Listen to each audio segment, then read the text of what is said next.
우리 하나님 은혜가 온 성도들에게 함께하기를 바랍니다. 우리가 이 이사야 선지자를 통해서 이 유다 백성들에게 주셨던 그 예언의 말씀들, 이 말씀은 옛날 얘기 같지만 바로 오늘 우리 교회를 향하여 주신 그러한 이 시대에 우리에게 주신 하나님의 말씀이기도 합니다. 계속해서 우리가 살펴보는 것은 이 유다가 이처럼 하나님을 의지하고 하나님을 향한 온전한 신앙을 가져야 되는데, 그들이 뭔가 문제만 생기면 이 사람 저 사람을 의지한다는 것. 그래서 북이스라엘과 아람이 동맹해서 쳐들어오면 북쪽 아수르의 도움을 요청을 하고, 또 아수르가 쳐들어오면 남쪽 애굽에 가서 도움을 요청을 하고, 살아계신 하나님을 향한 그러한 믿음, 하나님을 의지하는 신앙이 없이 인간적인 수단과 방법으로 열심히 이렇게 해보려고 애를 쓰는 것, 이것이 그들의 문제였고, 그래서 이제 하나님께서 그들에게 주시는 말씀입니다. 우리가 지난 시간에는 하여튼 그들 중에 징벌이 하나님의 그 계시, 하나님의 말씀이 어두워지는 것, 그것이 바로 그들의 하나의 벌이였는데, 이제 이것에 대해서 이제 오늘 이제 15절부터 보면 스스로 어두워지는 사람들이 있습니다. 하나님께서 말씀을 안 주셔서도 어둡지만 사람들이 고의적으로 어두우는데, 그것을 이제 15절에 보면 자기의 계획을 여호와께 깊이 숨기려 하는 자들은 화 있을진저, 자기의 계획을 여호와 앞에 깊이 숨기려 한다. 사람의 계획. 그래서 우리 모두가 계획을 세우고 삽니다. 아무 계획 없이 그냥 눈 뜨니까 그냥 이리 갔다 저리 갔다 계획 없이 본능적으로 움직이는 것은 그런 짐승들, 동물들 얘기고, 아무리 할 일이 없거나 뭐 예를 들어서 뭐 실업자, 실직자라고 하더라도 오늘 내가 뭐 할까, 적어도 조금은 생각을 해보고 동쪽으로 갈까 서쪽으로 갈까 계획을 세워보고 움직이는 것. 사람은 모두가 계획을 세웁니다.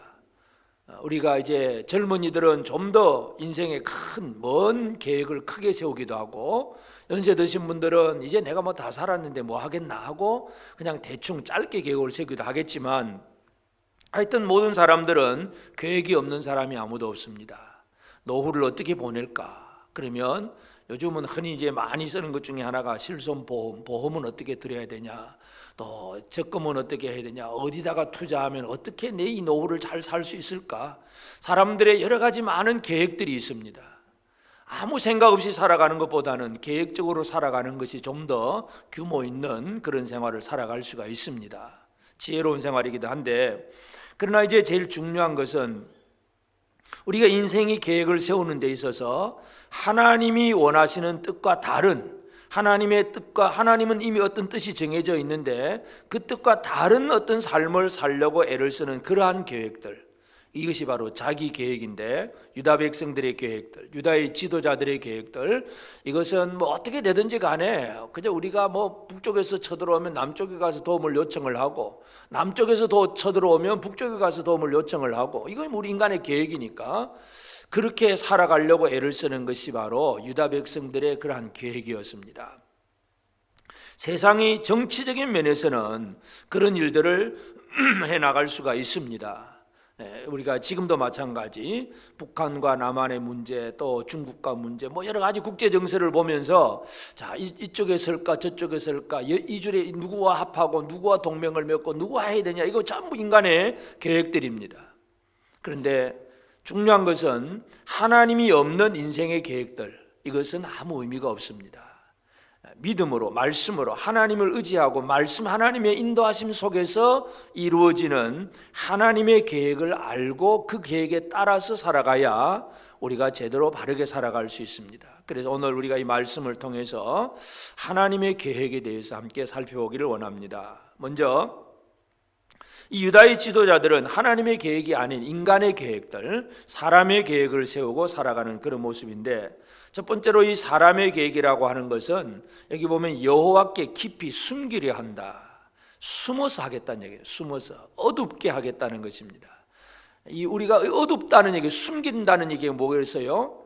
뭔가 이거 드러나면 안 될 것 같으니까 숨기려고 하는 것입니다.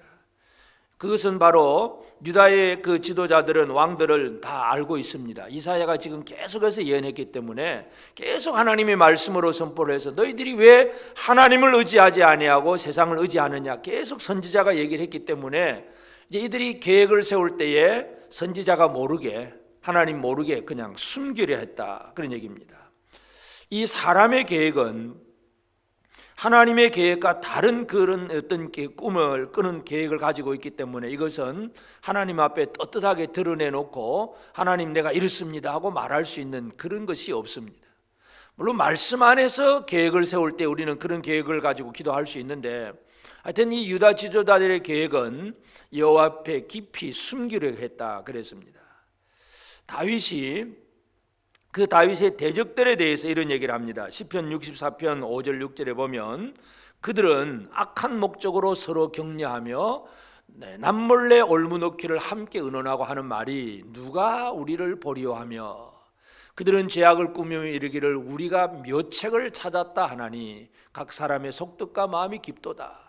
이 다윗은 자기를 대적하고 자기를 잡으려고 하는 사울이라든지 여러 대적들을 바라보면서 사람들은 흔히 이런 인간적인 머리를 가지고 계획을 세워놓고 사람들 스스로 무슨 얘기하냐 하면 묘책을 찾았다, 아주 진짜 좋은 계획을 세웠다, 그런 얘기를 합니다.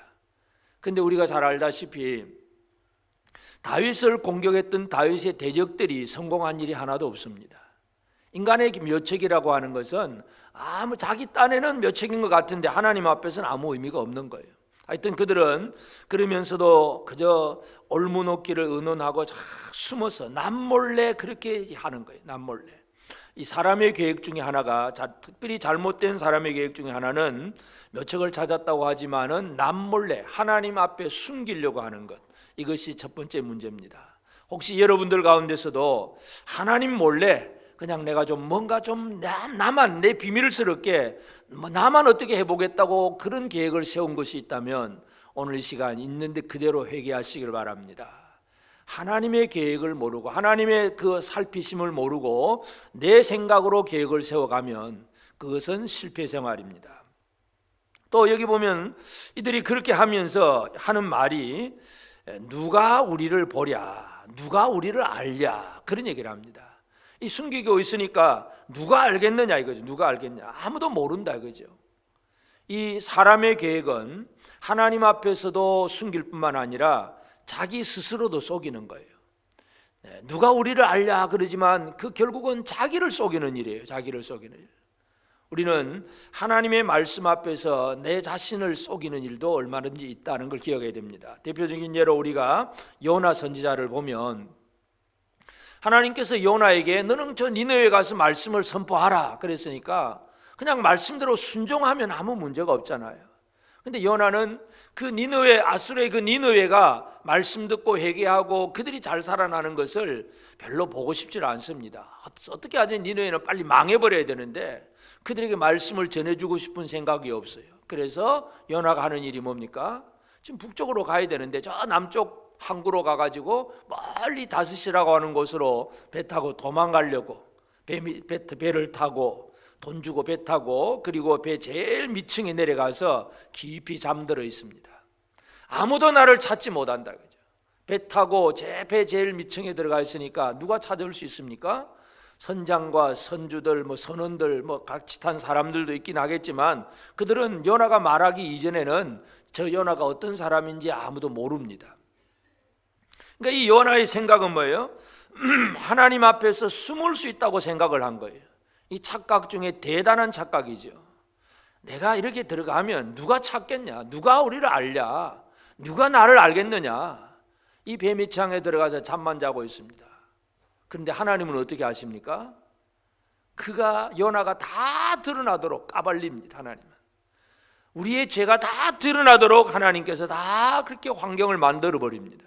큰 풍랑이 일고, 그러니까 배와 사공들이 배에 있는 사공들이 처음에는 배에 있는 물건들 집어 던지면서 배를 좀 가볍게 하려고 하지만 그것도 안 되고, 결국 그 사람들이 야 이건 어떤 신이 노했느냐, 누구 때문에 이 문제가 발생했느냐, 잘못 죄를 지은 사람 누구냐 하고 이제 결국은 자복하게 하고 결국은 제비를 뽑게 되고, 그래서 결국은 요나가 이제 걸리는 겁니다. 요나, 당신은 어떤 사람이냐? 그냥 요나가 말을 또 비록 하나님 앞에 숨고 도망은 가긴 하지만 또 성실하고 정직한 마음은 있기 때문에 거기서 더 이상 숨을 수 없다는 것을 알고 나는 여호와 하나님을 섬기는 사람으로서 하나님이 이렇게 말씀하셨는데 내가 말씀을 안 듣고 지금 도망가는 중이었다. 그러니까 나를 들어서 바다에 던지면 이 풍랑이 그칠 것이다. 요나가 그렇게 고백을 합니다. 이처럼 결국 사람들이 요나를 바다에 던지지만 하나님은 물고기 뱃속으로 또 들어가게 하고, 하여튼 이 사람들은 이 사람의 계획이라고 하는 것은 자기를 속이는 거예요. 하나님을 속이는 것 같지만 결국은 자기를 속이는 일입니다. 중국의 고사의 사정에 그 단어 중에 그런 말이 있잖아요. 우리 잘 알죠. 천지, 지지, 여지, 아지. 그러니까 어떤 사람이 아주 결벽한 사람이 이제 그걸 태수로 부임을 해가는데 그 밑에 있는 작은 그 현령 한 사람이 원래 잘 알던 사람이긴 하지만 이 사람이 이제 높은 데로 가니까 관직 가니까 이제 그 밤에 찾아와서 이렇게 예물을 갖다 드립니다. 선생님 이거 그냥 뇌물이 아니고 그냥 지금까지 나를 도와주신 은혜에 너무 감사해서 그냥 고마워서 선물로 드립니다 하고 그렇게 할 때에 그것을 거절합니다. 그런데요, 누가 보는 사람 없잖아요. 누가 보는 사람 없는데 이거 받으세요. 선물입니다. 선물입니다. 그러니까 그 사람이 하는 말이 그거예요. 하늘도 알고 땅도 알고 너도 알고 나도 아는데 네 가지, 천지, 지지, 여지, 아지, 이 네 가지 다 알고 있는데 뭘 모르는 게 어디 있느냐. 이 중국 사람들도 그런 얘기를 했어요. 여러분, 하나님을 향해서 속일 수 있는 일은 아무것도 없습니다. 근데 사람의 계획은 하여튼 이 인간의 계획을 만들어가면서 하나님 앞에 숨기려고 하고 자기를 속이는 그런 일을 하고 있습니다. 그래서 하나님께서 이 사람들, 이 유다 백성들을 향해서 16절에 보면 너희의 패역함이 심하도다, 패역함이 심하다, 그렇게 표현을 합니다. 사람의 계획은 바로 패역한 계획입니다. 패역이라고 하는 단어는 원래 그 의미에서 찾아볼 수 있는 것은 뒤집어 엎었다, 뒤집어 엎는 것, 뒤집어 엎는 것이 바로 패역입니다. 우리가 군대에서 말하면 하극상, 부하가 상관을 향해서 뭔가 아주 이상한 짓을 한다는 건 인간 뒤집어 엎어버린 것이 바로 패역입니다. 그러면 여기에 보면 그 다음에 예를 들어서 이사야가 얘기를 합니다. 토기장이를 어찌 진흙같이 여기겠느냐, 지음을 받은 물건이 어찌 자기를 지은 이에게 대하여 이르기를 그가 나를 짓지 아니하였다 하겠으며 빚음을 받은 물건이 자기를 빚은 이에게 대하여 이르기를 그가 총명이 없다 하겠느냐. 여러분, 이 패역이 뭐예요? 하나님은 우리를 지으신 분입니다. 우리는 지음을 받은 사람들이에요. 지음을 받은 우리를 지으신 하나님을 향하여서 판단하고 평가하고 속이고, 이것이 패역이라는 것입니다. 우리는 이 패역이라고 하는 것은 뒤집어 엎는 거예요. 그래서 이 이사야 선지자가 이런 얘기를 했고, 로마서 9장에 보면 사도 바울도 이 말씀을 그대로 인용을 해서 그 유다 백성들, 이스라엘 유대인들에 대해서 그런 얘기를 합니다. 어떻게 지음받은 물건이 지으신 그 토기장이에게 나를 왜 이렇게 만들었냐고 원망하고 불평할 수 있느냐. 하나님이 지으셨는데. 여러분은 하나님의 작품들입니다. 감사하십니까? 불평은 안 하십니까? 왜 하나님 나는 키가 이렇게 작습니까? 큽니까? 내 얼굴은 왜 이렇습니까? 그래서 뜯어 고쳐야 되겠습니다. 여러분, 이 하나님은 우리를 지으신 분이에요. 그것을 철저하게 믿고 순종하는 것, 이게 중요한데 패역이라고 하는 것은 바로 그것을 뒤집어 엎는 거예요. 자기가 창조자인 그럼, 내가 창조자이고 하나님이 오히려 내 말을 들어야 될 것 같이 그렇게 여기는 것이 바로 패역입니다. 이사야 선지자가 이런 얘기를 했고, 결국 유다 왕국 마지막 때에 예레미야 선지자도 비슷한 얘기를 해요. 예레미야 18장 6절에 보면 여호와의 말씀이니라 이스라엘 족속아, 이 토기장이가 하는 것 같이 내가 능히 너희에게 행하지 못하겠느냐. 이스라엘 족속아, 진흙이 토기장의 손에 있음같이 너희가 내 손에 있느니라. 진흙은 토기장의 손에서 이걸 가지고 뭐 큰 토기를 만들든지 둥글 이렇게 아주 화분처럼 만들든지 아니면 조그마한 그냥 사발로 만들든지, 그건 전부 토기장이 마음에 맞도록 알아서 하는 거지. 피조물이 뭔가 자기가 최고라고 또 자기에 대해서 뭐 원망하고 불평하고 이렇게 하는 것이 얼마나 잘못되었느냐 얘기죠. 이게 선지자들을 통해서 계속해서 하는 얘기예요. 그래서 이걸 뒤집는 것, 이것이 바로 패역입니다. 결국 우리의 계획, 우리가 하나님 앞에서 우리 나름대로 계획을 세울 수가 있는데 나의 계획이 패역한 계획인가 아닌가, 이거 한번 잘 생각을 해야 됩니다. 내가 마치 창조주인 것처럼 내 마음대로 모든 것을 다 할 수 있는 그러한 사람인 것처럼 그렇게 생각하고 분석하고 평가해서 내 나름대로 열심히 계획을 세워도 창조주 하나님을 신뢰하지 않으면, 창조주 하나님만 바라보지 않으면, 그 말씀 안에 온전히 서지 못하면 이 계획은 패역한 계획입니다. 여러분, 우리의 계획이 패역한 계획이 되지 않았는가를 살펴보시길 바랍니다. 우리는 진짜 하나님 앞에서 나를 지으시고 만드신 그분 안에서 우리가 어떠한 비전과 꿈을 가지고 뭔가를 해나가야 되지, 하나님과 상관없이 내 마음 내 뜻대로 하려고 한다는 것, 이것이 바로 패역한 계획이에요. 그래서 사람들이 이렇게 자기 계획을 깊이 숨기려 하는 자에게는 분명히 그들이 이렇게 패역하고 잘못되었다 하는 것을 지금 말씀을 합니다. 그러면서 이제 이 17절부터 보면 하나님께서 이제 이 하나님의 계획을 말씀을 합니다. 사람의 계획이 아니라 하나님의 계획, 나는 어떻게 하겠다 하는 얘기. 그래서 이 하나님의 계획은 17절에 보면 오래지 아니하여 레바논이 기름진 밭으로 변하지 아니하겠으며 기름진 밭이 숲으로 여겨지지 아니하겠느냐. 제일 첫 번째는 레바논에 대한 얘기를 합니다. 이스라엘 얘기를, 유다를 얘기를 해줘야 되는데 제일 첫 번째 레바논 얘기를 합니다. 근데 레바논 하면 딱 떠오르는 것이 뭐냐면 레바논 백향목입니다. 여기 보면 기름진 밭이 숲으로 여겨지지 않겠느냐. 숲을, 우리가 좀 산불이 나서 숲이 많이 타버렸잖아요. 하여튼 이 레바논 숲을 얘기를 합니다. 그 숲을 바로 백향목이에요. 백향목은 물론 다른 데도 뭔가 사용이 되겠지만 이스라엘 편에서 보면 성전 짓는 도구가, 재료가 바로 레바논에서 나오는 숲, 나무들입니다. 그래서 이 레바논이 그와 같이 회복된다는 얘기는 이스라엘 유다가 하나님을 섬기는 성전을 지을 수 있는 그런 여건을 하나님이 만들어 주시겠다고 하는 그런 말씀이기도 합니다. 하여튼 회복은 그런 데서부터 시작됩니다. 또 18절에 그날에 못 듣는 사람이 책의 말을 들을 것이며 어둡고 캄캄한 데에서 맹인의 눈이 볼 것이며, 우리가 지난 주간 그 앞부분에 있는 말씀, 봉한 책의 말, 계시가 다 막혀서 맹인처럼 알아볼 수도 없고 뭐 깨달을 수도 없는 그런 사람들인데 이제 하나님께서 그것을 다 회복시켜 주실 것이다. 하나님의 계획은 그러한 어둠에서도 회복의 계획입니다. 그리고 19절에서는 겸손한 자에게는 여호와로 말미암아 기쁨이 더하겠고 가난한 자는 이스라엘의 거룩하신 이로 말미암아 즐거워하리니. 겸손한 자, 가난한 자이지만 이들은 기쁨과 즐거움이 더할 것이다. 하나님의 회복의 약속입니다. 그리고 20절에는 강포한 자가 소멸되고 오만한 자가 그쳤고 제약의 기회를 엿보던 자가 다 끊어졌다. 이 대적들을 하나님께서 다 멸하시겠다고 하고, 그 대적들은 송사로 사람에게 죄를 씌우며 성문에서 판단하는 자를 올무로 잡듯 하며 헛된 일로 의인을 억울하게 하느니라. 이런 사람들 하나님이 다 없애버리겠다고 말씀을 합니다. 그리고 22절에는 그러므로 아브라함을 구속하신 여호와께서 야곱 족속에 대하여 이같이 말씀하시되 야곱이 이제는 부끄러워하지 아니하겠고 그의 얼굴이 이제는 창백해지지 아니할 것이다. 부끄러워지지 않고 창백해지지 않을 것이다. 또 23절에서는 그의 자손은 내 손이 그 가운데서 행한 것을 볼 때 내 이름을 거룩하다 하며 야곱의 거룩한 일을 거룩하다 하며 이스라엘 하나님을 경외할 것이며, 하나님을 경외하는 예배가 회복된다는 것, 이것이 또 약속입니다. 마지막 24절에서는 마음이 혼미하던 자들도 총명하게 되며, 이 지혜와 계시의 영이 들어와서 마음이 혼미하던 자들도 총명하게 됩니다. 원망하던 자들도 교훈을 받으리라. 전에는 고난, 어려운 일이 있어서 늘 원망과 불평이었는데 이 원망과 불평이 뭐로 바뀝니까? 교훈을 받습니다.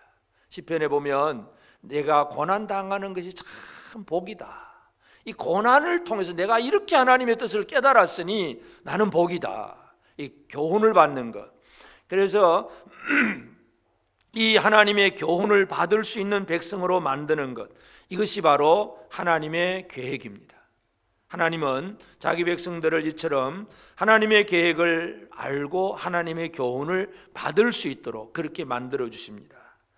우리가 이 하나님께서 하신 계획은 사람들에게 이제 알려주십니다. 오늘 본문은 이사야를 통해서 그 당시 백성들에게 알려주는 말씀이기도 하지만 성경 전체에서 보면 하여튼 하나님은 하나님의 계획을 사람들에게 계속 알려주세요.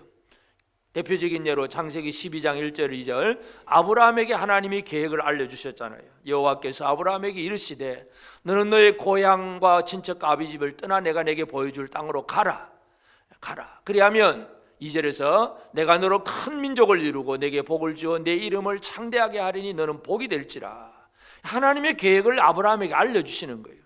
하나님은 하나님의 계획을 숨기시는 분이 아니라 알려주십니다. 물론 믿음이 없는 사람, 하나님의 영이 역사하지 않는 들을 귀가 없는 사람은 알려줘도 깨닫지를 못하기는 해요.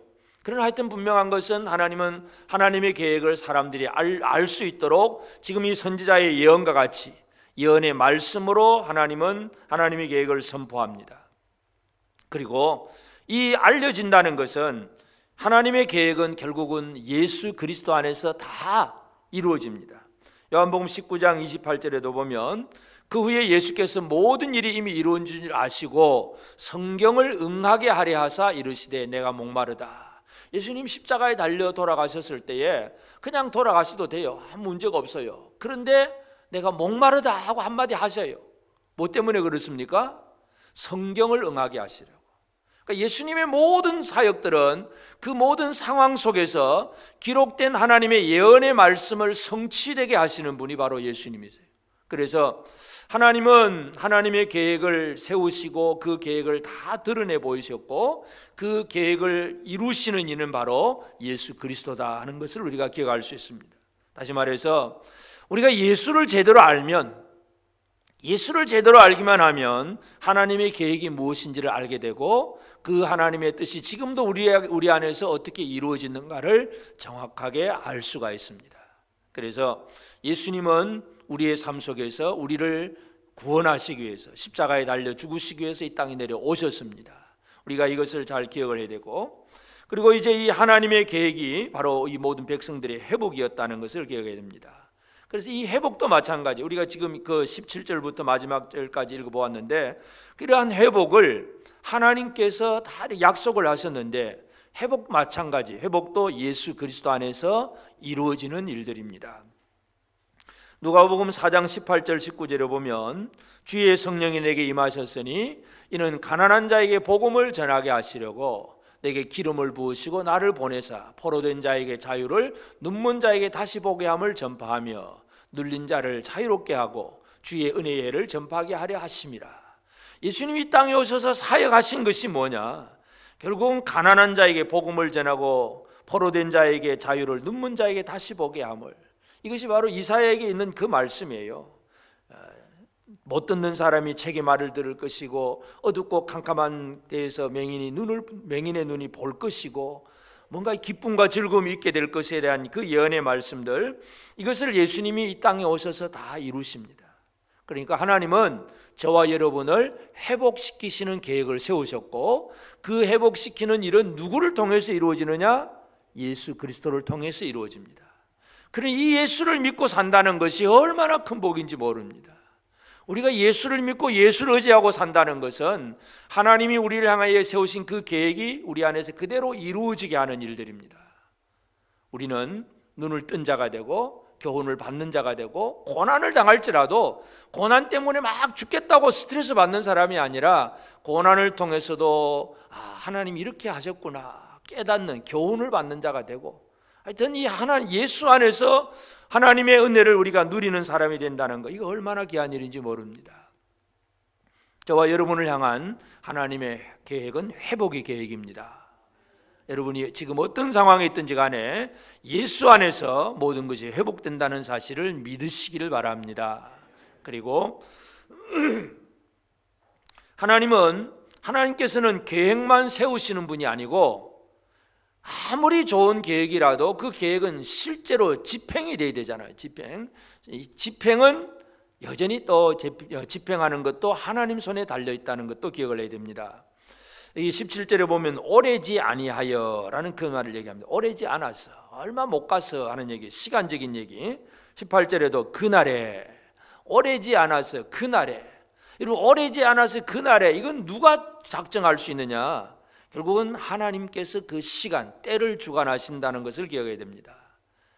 아무리 좋은 계획이라도 이게 하나님께서 모든 것을 주관하시는 게 없이 그냥 우연히 그냥 어쩌다 보니까 되어진다, 이런 개념 같으면 그건 별로 믿을 의미가 없습니다. 하나님은 계획을 세우시고 하나님께서 정하신 때가 되면 그때에 맞춰서 하나님 모든 일을 이루십니다. 우리는 이 하나님이 시간을 주장하시는 하나님의 때를 잘 이해할 필요가 있습니다. 이 온 우주 만물 속에서 하나님이 죄인을 구원하기 위해서 하나님이 정하신 때가 되니까 예수 그리스도를 보내셨습니다.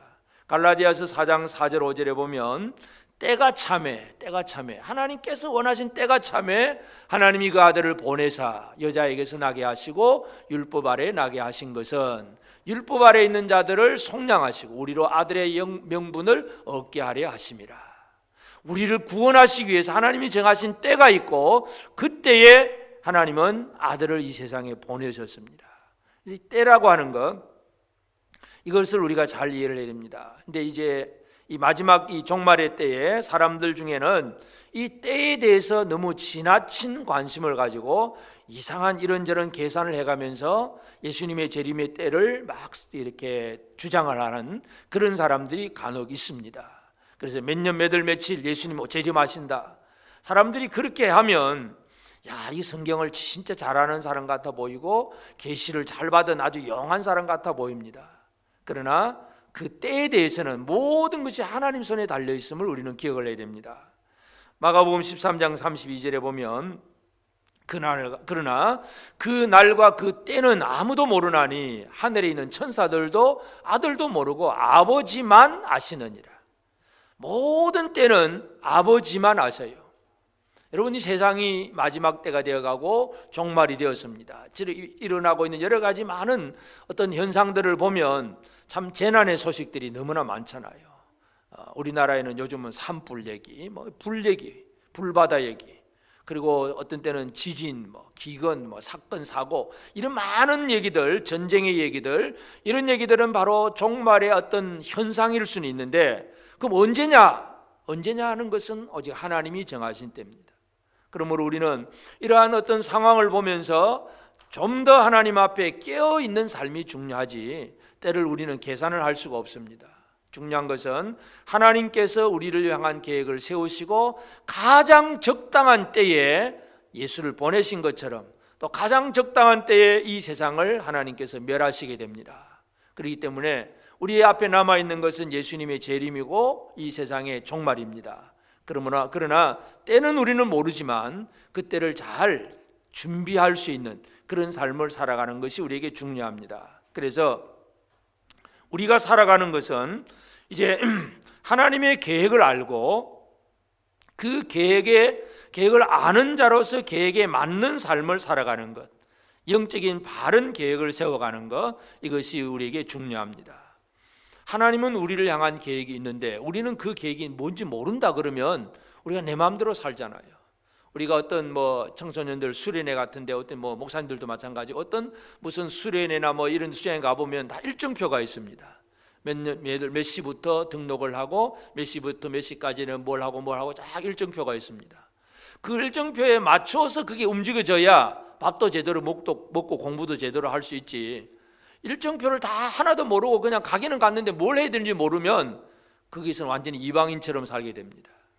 오늘 우리를 향하신 하나님의 계획이 분명히 있습니다. 여러분을 향하신 하나님의 계획이 분명히 있습니다. 우리 인생의 계획이 내가 아무리 내가 잘 살아보려고 계획을 세워도 하나님의 계획 속에서 우리의 삶이 이루어지는 것입니다. 그래서 우리는 하나님의 계획을 깨달아 아는 것부터 우리는 시작을 해야 됩니다. 그러면 어떻게 하나님의 계획을 알 수 있겠습니까? 하나님의 계획을 안다는 것은 물론 우리 개개인의 어떤 아주 디테일한 그런 일정을 우리에게 말씀해 주시는 것은 아니지만 우리는 이 하나님의 말씀 안에서, 이 하나님 말씀 안에서 때와 시간 우리는 모르는 것이고 그 하나님께서 무엇을 원하시고 하나님이 우리를 통해서 뭘 하기를 원하시는가를 그 삶의 방향만 제대로 안다면 우리는 하나님의 계획을 제대로 그 안에서 이루어갈 수 있습니다. 그래서 말씀을 통하여 하나님의 계획을 아는 사람이 되어져야 됩니다. 하나님의 말씀을 통해서 하나님의 계획을 알아야 바르게 살아갈 수가 있습니다. 사도 바울, 우리 참 위대한 인물이죠. 그런데 바울이 예수를 만나기 이전에는 어떤 사람이었습니까? 청년 사울은 지독한 바리새인이었습니다. 철저한 율법주의자였습니다. 그래서 이 하나님 백성으로 제대로 거룩하게 살기 위해서 이 바리새인으로서 열심히 율법의 의를 이루려고 애를 썼던 사람이었습니다. 그래서 예수님이 나타나시고 예수님 말씀을 선포하고 제자들 무리들이 막 예수 믿는 사람들이 생겨나니까 바리새인 사울은 이걸 그냥 내버려 두면 안 되겠다 싶어가지고 이 하나님을 향한 열정이에요. 개인적인 열정도 아니에요. 하나님을 향한 열정을 가지고 이거 잘못 믿고 있는 이 사람들을 없애버려야 되겠다고 예수 믿는 사람을 잡으러 다니잖아요. 그때에 예수님이 사울을 불러주십니다. 다메섹 도상에서 예수님께서 사울을 불러주셨고, 사울아, 사울아, 네가 왜 나를 핍박하느냐? 그때 사울이 예수를 만나고 나서 이제 부활하신 예수님, 진짜 생명의 주님을 알게 됩니다. 지금까지는 내가 하나님의 의를 이루려면 안식일을 철저하게 지키고 11조 잘하고 뭐 이것저것 정결하게 행하고 많은 것들을 법을 지켜야 의로워질 줄로 생각을 했습니다. 그런데 예수를 알고 보니까 이게 아니구나 하는 것을 깨닫게 됩니다. 오직 이 인간은 아무리 애를 써도 율법을 완벽하게 지킬 수 있는 사람은 아무도 없습니다. 그렇다고 내 마음대로 살아라 그 얘기는 아니겠지만 진짜 구원은 어디서 이루어지느냐? 예수 그리스도를 통해서 이루어진다. 사도 바울은 그것을 깨닫습니다. 그래서 고린도전서 4장 1절에 그런 얘기를 합니다. 사람이 마땅히 우리를 그리스도의 일꾼이요 하나님의 비밀을 맡은 자로 여길지어다. 하나님의 비밀을 맡았다. 하나님의 비밀. 바리새인들은 하나님을 섬긴다고 열심히 섬기긴 하지만 열심히 착한 일 많이 하고 율법적이고 도덕적인 일 많이 함으로써 우리가 의로워질 줄로 생각을 했어요. 그런데 예수 만난 사도 바울은 이게 아니구나. 이게 아니구나. 인간의 노력으로는 아무리 애쓰고 애써도 안 되는구나. 하나님께서 보내주신 아들을 통해서 구원받는 거구나. 이거 깨달았어요. 이게 바로 하나님의 비밀입니다. 여러분은 하나님의 비밀을 다 깨달으셨습니까? 그러면 이제 삶이 어떻게 되겠습니까? 바리새인으로서의 삶은 율법의 의로 흠이 없게 살아가려고 철저하게 뭔가 이 생활 하나하나를 잘 그냥 어떻게 하든지 잘 살아보려고 애를 썼어요. 여러분 그게 결코 무시할 수 있는 것은 아니지만 그것으로 의를 이루려고 하는 것, 이것이 이제 큰 문제이고 그게 아니구나. 우리가 의로워지는 것은 예수를 믿는 믿음 안에서 이루어지는 거구나. 이 예수를 알게 되니까 예수를 전파하게 되고 이 예수를 대해서 말하게 되고 삶이 완전히 바뀌어졌죠. 그래서 말씀을 통해서 하나님의 계획을 알고 하나님의 비밀을 깨닫게 되면 삶의 방향이 바뀌어집니다. 바로 이러한 사람들이 되어지기를 바랍니다. 우리 인생의 계획, 나는 몇 살에 뭐가 되고 몇 살에 뭐가 되고 그 점친 듯이 그런 얘기를 하나님 말씀해 주지 않습니다. 우리의 삶의 방향을 분명하게 가르쳐 줍니다. 우리가 믿어야 되느냐 아니면 인간적인 노력으로 뭔가 좀 해보려고 애쓰느냐. 하나님의 비밀을 맡은 사도 바울은 예수 그리스도 안에서 진정한 의로움이 이루어진다는 것을 깨닫고 그 예수를 선포하고 그 예수를 증거하기 위해서 바울은 온 열정을 쏟아붓습니다. 말씀을 통하여서 하나님의 계획을 아는 것이 중요합니다. 그 다음에는 그 하나님의 계획을 알기만 하는 것이 아니라 그 계획을 전적으로 믿고 신뢰를 해야 됩니다. 믿고 신뢰하는 것. 예를 들어 아까 우리가 무슨 행사 일정표 예를 잠깐 들었지만 예를 들어서 어떤 행사에 참여했는데 일정표를 딱 받아보니까 별로 내 마음에 안 들어. 왜 밥은 이렇게 점심시간 식사시간이 짧아? 좀 한 두어 시간 넉넉하게 줘야 되는데 왜 이게 짧아? 쉬는 시간 좀 넉넉해야 되는데 이 공부 시간 너무 길어. 막 일정표가 내 마음에 안 들어요. 그러면 어떻게 합니까 여러분? 그래도 따라가면 내 마음에 안 들어 따라가면 할 수 있는데 이게 아이고 뭐 이래야 되겠나 하고 그냥 나는 내 마음대로 할 거야. 밖에 나가서 점심 사 먹고 한참 있다 들어오고 뭐 이렇게 하면 그 행사를 통해서 얻을 수 있는 게 없지요. 아무것도 없습니다. 하나님의 계획을 안다면 하나님의 계획을 신뢰해야 합니다. 그 신뢰하는 것은 계획표를 그대로 믿고 따라가는 생활이에요. 여러분 히브리서 11장에 보면 믿음의 사람들 얘기를 히브리 기자가 쭉 얘기를 하잖아요. 믿음으로 살았던 사람들, 뭐 아벨이든지 뭐 에녹이든지 노아든지 쭉 아브라함 모든 이 모세까지 이 믿음의 사람들 얘기를 하는데, 이 믿음의 사람들이 어떤 사람들이냐 하면 자기를 통해서 이루실 하나님의 계획을 믿고 신뢰한 사람이었어요. 자, 아브라함에게 아까 창세기 12장 1절 읽었는데, 너를 통해서 이제 복이 되게 할 것이다. 그러므로 너는 내가 지시하는 곳으로 가라. 예, 순종하잖아요. 그것이 신뢰하는 겁니다. 하나님이 명령하신 대로 믿음은 그냥 믿습니다 말만 하는 것이 아니라 믿음으로 행동하는 거예요. 모세에게 네가 애굽에 가서 내 백성 구원해라. 나는 뭐 능력도 없고요, 입도 뭐 말도 못하고요, 막 처음에는 막 변명도 많이 하지만 결국은 하나님이 보내시니까 모세가 가잖아요. 말씀에 철저하게 순종하고 신뢰하는 것, 이것이 우리에게 중요합니다. 여러분, 우리의 구원을 위한 하나님의 계획은 예수 그리스도의 십자가입니다. 십자가의 죽으심, 예수 그리스도를 통해서 우리가 구원받게 하신 것이 하나님의 계획이었습니다. 골로새서 1장 21절 22절에도 보면 전에 악한 행실로 멀리 떠나 마음으로 원수가 되었던 너희를 이제는 그의 육체의 죽음으로 말미암아 화목하게 하사 너희를 거룩하고 흠없고 책망할 것이 없는 자로 그 앞에 세우고자 하셨으니. 하나님 앞에 우리를 어떤 사람으로 세운다고요? 거룩하고 흠없고 책망할 것이 없는 자로 우리를 세우시려고 예수님께서 십자가에 달려 죽으신 것입니다. 이것을 믿으시기 바랍니다. 나를 위해서, 내 죄를 위해서 모든 것을 내려놓으신 예수님 때문에 오늘 우리는 하나님 아버지 앞에 거룩하고 흠없고 책망할 것이 없는 자로 그 앞에 선다는 사실을 믿으시기를 바랍니다. 우리가 이 세상에는요, 예를 들어서 뭐 청문회 하면 얼마나 막 뒤집어냅니까? 그러면 발뺌도 못해. 얼마나 우리의 이 뭔가 문제가 많아요. 근데 예수 십자가는 하나님 앞에 서는 그날에 우리를 완벽한 자로 세워놓습니다. 이것이 하나님의 계획이었어요. 그러면 그 하나님의 계획을 알면, 신뢰를 하면 어떻게 해야 됩니까? 십자가 붙들고 사는 생활이 되죠. 예수 그리스도 십자가로 말미암아 내 죄가 구원받는다는 그 사실을 믿고 사는 것, 이것이 오늘 우리가 해야 할 일입니다. 그래서 하나님의 계획은 아들을 보내어서 아들 예수 그리스도의 죽으심을 통해서 죽어야 될 우리가 대신, 예수님 대신 죽고 사망의 문제가 해결이 되고 그 정도 죽는 것만 끝나는 것이 아니라 더 완벽하게 거룩하고 흠없는 자로 하나님 앞에 세워주시는 것이 하나님의 계획입니다.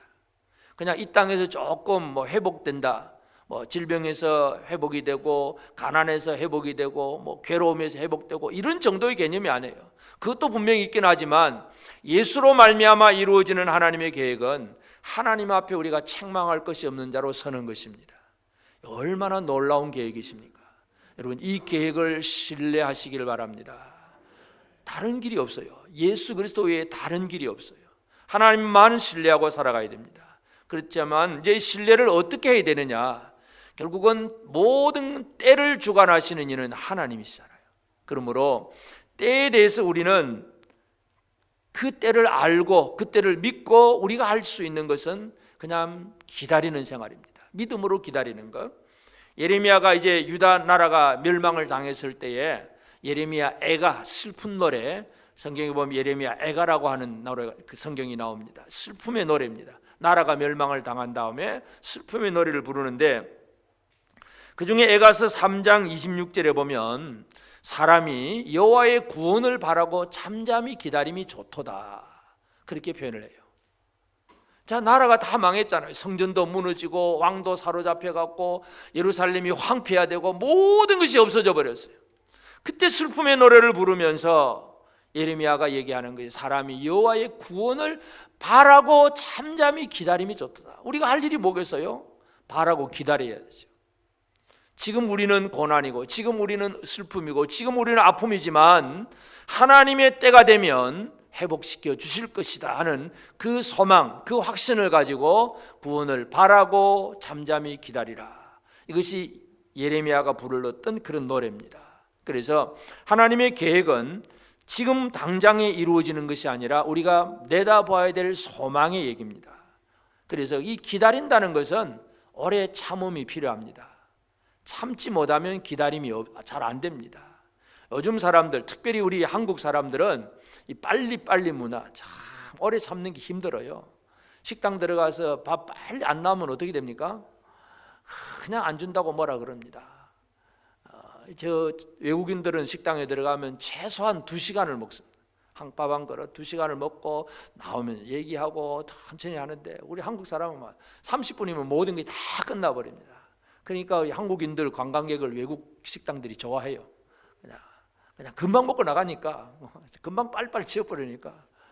그것이 장점도 있긴 하지만 하나님의 약속을 기다리는 데 있어서는 오래 참음이 필요합니다. 오래 참아야 됩니다. 그래서 고린도전서 15장 58절에 보면 그러므로 내 사랑하는 형제들아 견실하여 흔들리지 말고 항상 주의 일에 더욱 힘쓰는 자들이 되라. 이는 너희 수고가 주 안에서 헛되지 않은 줄 알미라. 이 고린도전서 예수님 부활 얘기를 하면서 이 부활의 신앙을 가진 사람, 예수님께서 우리에게 오시고 재림이라든지 아니면 내가 마지막 날 죽고 그 다음 부활할 때까지라든지 이 부활의 신앙을 가진 사람들은 그때까지 뭘 해야 되느냐?